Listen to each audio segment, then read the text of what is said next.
Well, guys, the time is here. One of my most anticipated films of the year finally came out. I'm a huge fan of Christopher Nolan, and that film is Interstellar. Interstellar is a new film by Christopher Nolan. It's kind of his outer space epic in a way. It's been anticipated for a long time, even before he worked on the Dark Knight trilogy. I would say around 2006, 2007, him and his brother Jonathan Nolan have been planning on making this movie for a while. Um, just really anticipated it. This is definitely a film that I almost had goosebumps, and I was really excited before watching it. It was almost as if I had a lot of coffee before seeing it. And it's finally here, and I'm going to review the movie for you today. So in Interstellar, you guys, I'm going to give you the non-spoiler synopsis. Because it's one of those films where if you're not careful, you could spoil something on accident. So I'm going to be as spoiler free as I can, both in my review and in the synopsis I'm about to give you.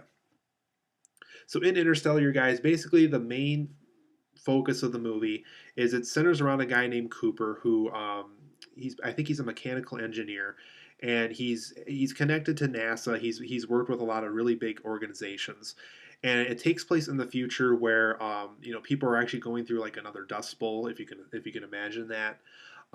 People are running out of natural resources. People are running out of food. I think even water is in short supply. And so it's getting to the point where everybody everywhere is doing something that really is helping the earth best way possible, whether it's farming or doing something that will get us whatever natural resources is left as soon as we can. And while that's going on, the people at NASA at this point, there's not a lot of them because people are so desperate for food and for things that they can survive on. And so basically, NASA is extremely small and they have a very tight budget. And all they have left at this point with their company is they have enough money and the right technology for one more launch into space, and they want to use it for a newly discovered wormhole near planet Saturn. And since Cooper was once associated with NASA, they want him back, and they team him up, and obviously they'll explain in the movie. Like I said, I'm going to try and make this as spoiler free as I can, as to how Cooper got involved with NASA again and things like that. Um, Basically, long story short, that they want him on this last mission, from NASA to space, and so they find this wormhole in Saturn, and basically, if they successfully make it through the wormhole, there's tons of opportunities available to NASA to look through, all these new planets and see if we can potentially live on one of these planets, since the planets in our current solar system are not quite the best choices for us as far as moving an entire human race over to a new planet and surviving on it. So basically, that's kind of the plot of the movie: is they go through this wormhole, and they have this pretty straightforward mission of trying to find the best planet we can live on with the budget and the right technology available to them. But unfortunately, this mission is not as easy as they think it is, and I guess I'll leave it at that. So I really liked Interstellar a lot, you guys. I definitely would say it's one of the best films of the year. Not the best, but I can say this: when I do my top 10 best films of the year list, expect this movie on the list because it's really spectacular. So, for my positives and negatives of Interstellar, you guys, my first positive is this is probably the most original science fiction film I've seen in a long time. And the reason why I say that is this film takes directions and it takes on things, and it takes on really daring things to the point where definitely takes on new territory that I haven't seen in a science fiction film before. I'm sure if I really dug deep and looked through stories about wormholes and things like that, and other stories that have used like alternate dimensions and things like that, I'm sure somewhere somehow maybe somebody borrowed an element of Interstellar borrowed an element from whatever story that was. But for the most part, I really cannot think of a film that played out exactly like Interstellar did, because it was just so incredibly unique.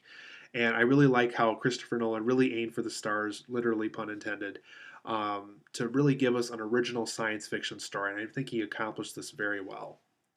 And then that goes on to my next positive: is this is a very daring subject matter to take on for a film. We're talking about what it would be like if we had fourth and fifth dimensions, and what it would be like if we did make it through a wormhole. And this film, like I said, it goes into so many different and unique directions that it truly does feel original. And then this is probably a given since it is Christopher Nolan after all. My next positive is this film has some incredible visual effects. It really has some masterful, really neat visual effects. I mean, you really think that kind of like when you saw Gravity, for those who saw that by Alfonso Cuarón last year, you really think these people are in space. You really think they probably went out somewhere and shot it in space if they could, because I mean, it really does look like they were shooting this thing in space, and it just really incredible visual effects. Whoever Christopher Nolan hired to get these visual effects ready, these are top notch, and clearly these people are going to have a career in visual effects because this whole movie looked incredible.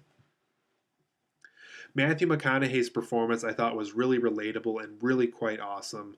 I would love to see Matthew McConaughey at least get a nomination for his acting performance here.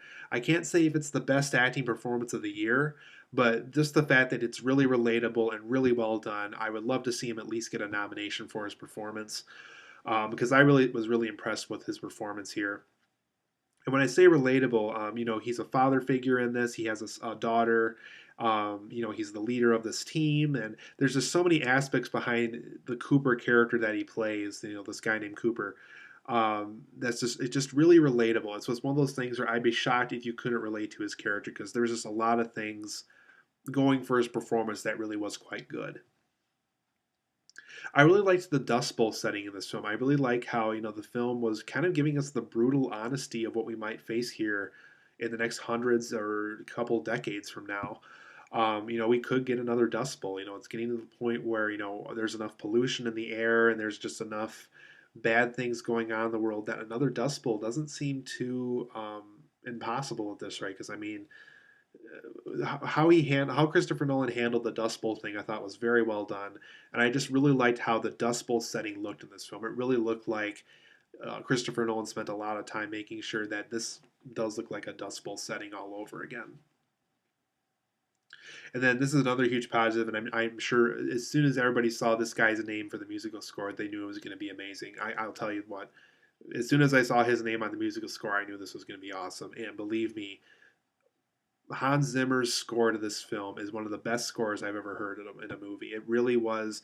I think music wise alone, there was even parts, on the more emotional scenes, I would say, where Hans Zimmer's score was just one of the best scores I think I've ever heard in a film. And just huge thumbs up to actually two huge thumbs up to Hans Zimmer. This was one of the best musical scores I've ever heard in a movie. Like I said, I almost had tears going down my eyes on some parts just because his score alone was just so powerful and it was just so fitting to the film that Nolan was making here. Just two huge thumbs up once again.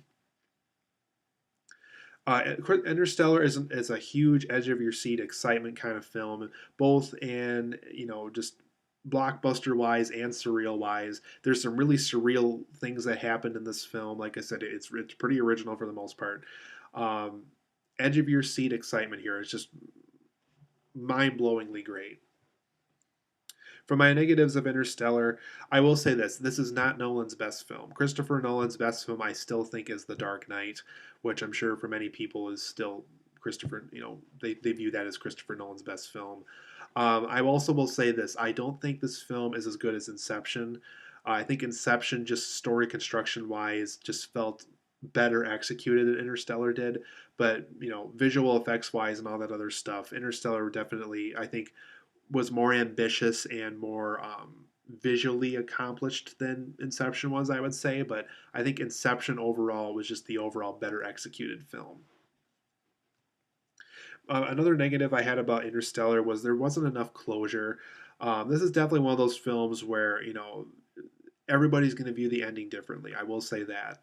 Uh, there's just so many ways you can interpret that last 15, 20 minutes of the film that I really think there isn't enough closure. There's just not enough, you know, ending to an idea, because there's just so many ideas presented to us that it just doesn't feel like enough closure. You know what I mean? It felt a little bit too broad, almost to the point where I myself, and I'm sure everybody included who's going to see the film, really can't come to a conclusion with the film just because there's just so much open broadness to the ending that there just was not enough closure. And I also will say this: I thought Interstellar needed more adventure elements. I loved all the scenes where they're on the planets and things happen on the planets and things like that. I wanted to see more of that. I think if Interstellar was lower on the scientific stuff and focused more on the overall adventure of, in space, of these astronauts walking through these planets and figuring it out, if we could really live there, and they run into all these conflicts. I think if there was just more adventure element, just a little bit more of it, I think I would have left the theater a little bit happier than I did. I just wanted a little bit more adventure with this movie.